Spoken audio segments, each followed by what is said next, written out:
DS judicial academy Prayagraj Allahabad Bihar न्यायिक सेवा PCSJ में शामिल सभी छात्रों का स्वागत करती है। बिहार सिविल जज में शामिल स्टूडेंट के लिए इंडियन कॉन्स्टिट्यूशन पर हम एक क्वेश्चन का आंसर आपको देने जा रहे हैं, जिसका नाम है भारतीय संविधान का स्वरूप, nature of the Indian constitution. सरकार की संरचना की दृष्टि से संविधान दो प्रकार के होते हैं, एकात्मक संविधान और संघात्मक संविधान। एकात्मक संविधान और संघात्मक संविधान, संघात्मक और एकात्मक दो संविधान होते हैं। एकात्मक संविधान वह है जिसमें संपूर्ण शक्तियां केंद्र सरकार के पास रहती हैं और राज्यों के पास नाम मात्र की शक्तियां रहती हैं। संपूर्ण शक्तियां केंद्र के पास रहती हैं, राज्य केंद्र पर निर्भर रहते हैं।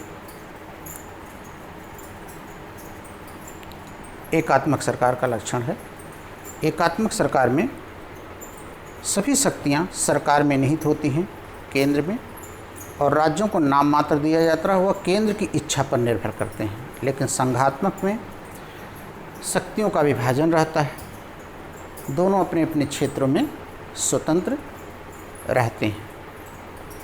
इसमें केंद्र और राज्यों के बीच विभाजन है, उनकी एक व्याख्या करने के लिए न्यायपालिका रखी जाती है। अब ये दो तरह के संविधान भारत में जो बटे हुए हैं, विश्व में बटे हुए हैं, हम अपने भारतीय संविधान को जो हम चेक करेंगे तो किस संविधान में ले जाकर के चेक करेंगे। तो आइए सबसे पहले देखते हैं, अगर कोई फेडरल कॉन्स्टिट्यूशन है तो फेडरल कॉन्स्टिट्यूशन में क्या क्या एक इंग्रेडिएंट्स पाए जाते हैं। तो आप देखेंगे फेडरल कॉन्स्टिट्यूशन का जो पहला लक्षण है वह है कि शक्तियों का उनमें विभाजन रहता है, केंद्र के पास अलग और राज्यों के पास अलग, दोनों अपने अपने क्षेत्रों में स्वतंत्र होकर के काम करते हैं। तो इस दृष्टि से अगर भारतीय संविधान को देखें तो आर्टिकल 246, साथ ही साथ अनुसूची 7, अनुसूची 7 में संघ सूची, राज्य सूची, समवर्ती सूची है। सेक्शन 246 जिसका डायरेक्शन करती है, उसके अनुसार शक्तियों का विभाजन भारतीय संविधान में है। केंद्र संघ सूची पर, राज्य राज्य सूची पर और समवर्ती सूची पर दोनों बनाते हैं, लेकिन केंद्र की प्रधानता रहती है। ये लक्षण हमारे भारतीय संविधान में है संघात्मक का। संविधान की सर्वोच्चता, ये दूसरे लक्षण पर हम आते हैं। संविधान की सर्वोच्चता का मतलब ये होता है कि सारे अंग जितने भी हैं सरकार चलाने के, वह संविधान से ही निकले हुए हैं। अर्थात विधायिका, कार्यपालिका और न्यायपालिका या अन्य जो प्राधिकार है वो संविधान से ही निकले हैं। संविधान को एक सर्वोच्चता दी गई है।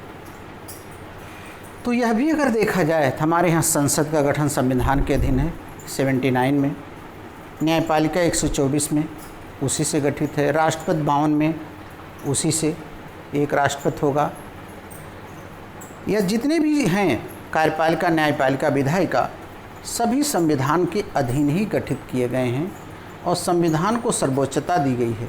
इतना ही नहीं, सर्वोच्चता इस दृष्टि से भी है कि अगर संविधान के विरुद्ध कोई भी काम सरकार करती है तो उसे सर्वोच्चता देते हुए रद्द कर दिया जाएगा, अर्थात इसके खिलाफ है तो रद्द कर दिया जाएगा।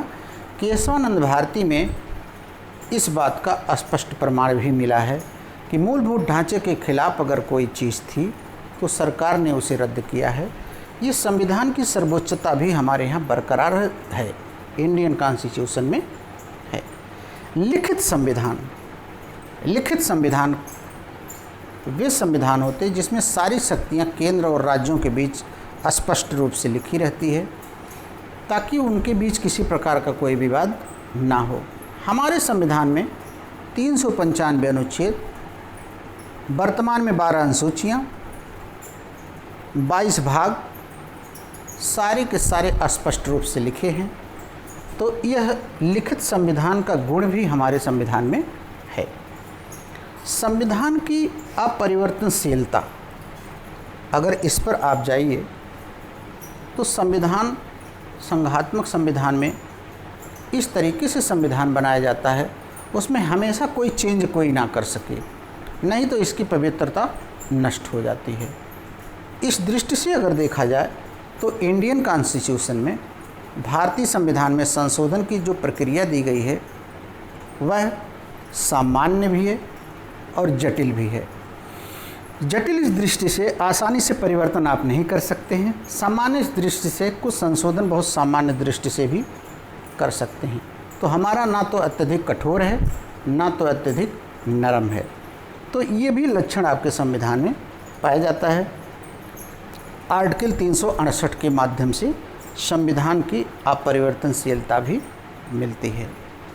और एक स्वतंत्र न्यायपालिका का प्राधिकार संघात्मक संविधान में होना चाहिए, जो राज्य और केंद्र के बीच की इकाइयों के बीच अगर कोई विवाद होता है उसको ये स्वतंत्र न्यायपालिका हल कर सके। इस दृष्टि से अगर देखा जाए तो हमारे यहाँ एक न्यायपालिका जो apex court of the India है, वो कॉन्स्टिट्यूशनल है, वो संविधान की व्याख्या समय समय पर करती रहती है।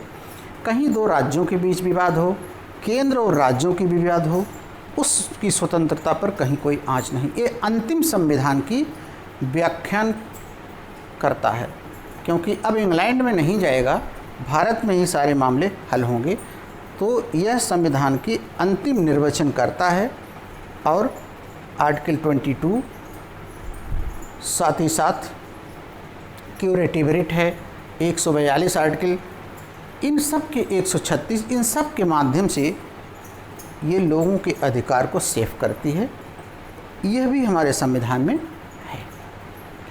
तो संघात्मक संविधान का अगर हम देखें तो ये सारे लक्षण हमारे संविधान में है, जो विश्व के अनेक संविधानों में है। अब हम आते हैं एकात्मक संविधान के जो लक्षण हैं वो भारतीय संविधान में डाल करके हमारे संघात्मक को क्या प्रभावित किया गया है। तो देखिए, भारत के संविधान में एकल नागरिकता का प्रावधान है। केवल एक ही नागरिक होगा भारत का।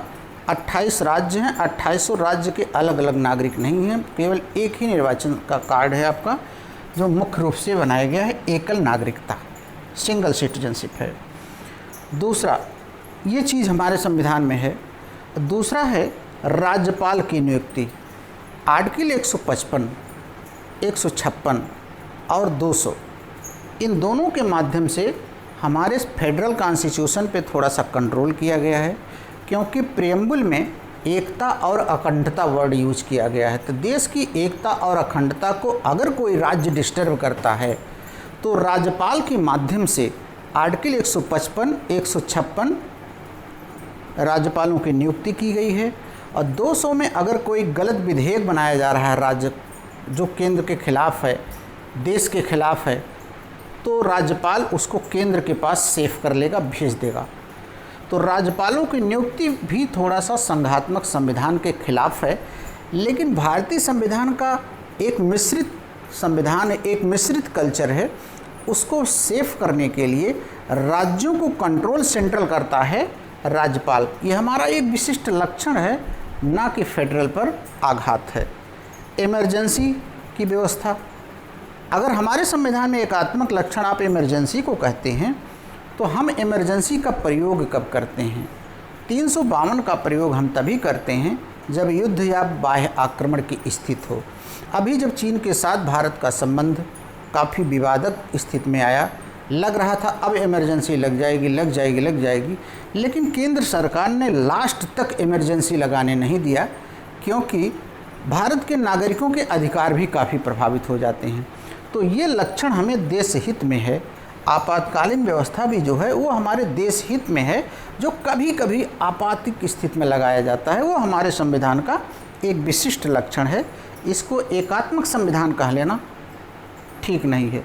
अगर विकट परिस्थिति में आ जाए तो परिवार के सारे सदस्य खड़े हो जाते हैं, भले ही आपस में एक दूसरे से तनाव रखते हों, तो देश के लिए अगर हम इतना कुर्बानी देते हैं तो ये लोकहित है, ये एकात्मक नहीं आप कह सकते।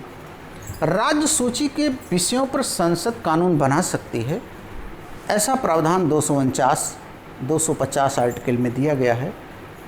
लेकिन ये जब राज्यसभा कहती है, राज्यसभा के मेम्बरान स्टेट के माध्यम से आते हैं, अगर वो कहते हैं तो राज्यसभा पर कानून बना सकती है, लेकिन संसद ऐसे नहीं बनाएगी कानून।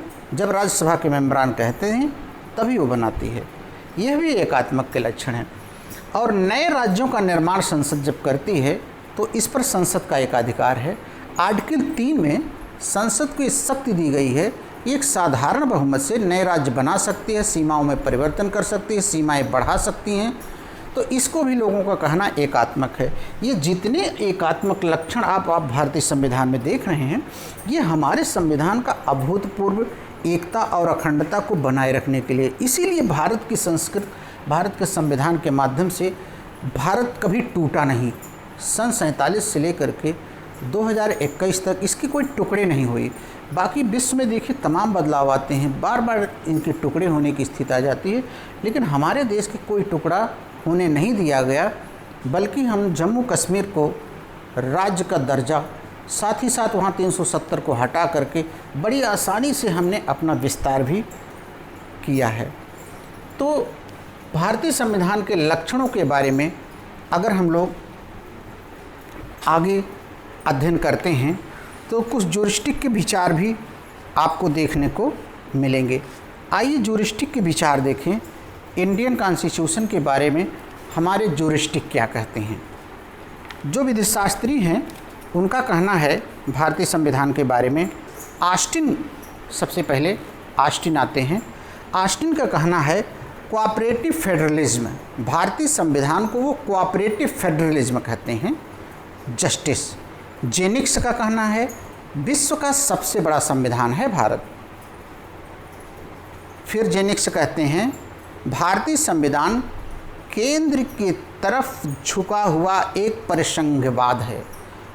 भारतीय संविधान को केंद्रीकृत प्रवृत्ति वाला परिसंघात्मक संविधान कहा है, यानी केंद्र की तरफ झुका हुआ यह संविधान है। वहीं पर केसी ह्यूएर इसे क्वासी फेडरल का नाम दिए हैं। ग्लेनविन ऑस्टिन ने एक सामाजिक दस्तावेज बताया है इसके नेचर को, और एस.आर. बोम्मई बनाम यूनियन ऑफ इंडिया 1994 में एक फैसला आया जिसमें भारतीय संविधान के नेचर को फेडरल बताया। अंतिम रूप से वही केस थी जिसमें इसे फेडरल बताया गया है। भारतीय संविधान का नेचर संक्षेप में फेडरल है, परिसंघात्मक है, लेकिन हम देश की एकता और अखंडता को टूटने से बचाने के लिए हम एकात्मक हो जाते हैं, अदरवाइज़ हम एकात्मक नहीं होते हैं। वैसे भी आप देख ले 352 का प्रयोग बहुत कम हुआ है। चीन के युद्ध के समय या तो हुआ, पाकिस्तान के युद्ध के समय 1965-1962 में, या फिर 1971-72 में बांग्लादेश की लड़ाई के समय हुआ। वैसे इसका प्रयोग कभी जल्दी नहीं हुआ है। तो संक्षेप में भारतीय संविधान परिसंघात्मक और विशेष दशाओं में एकात्मक रूप में विद्यमान है, जिसकी अंतिम व्याख्या एस.आर. बोम्मई बनाम यूनियन ऑफ इंडिया में 1994 में किया गया। धन्यवाद।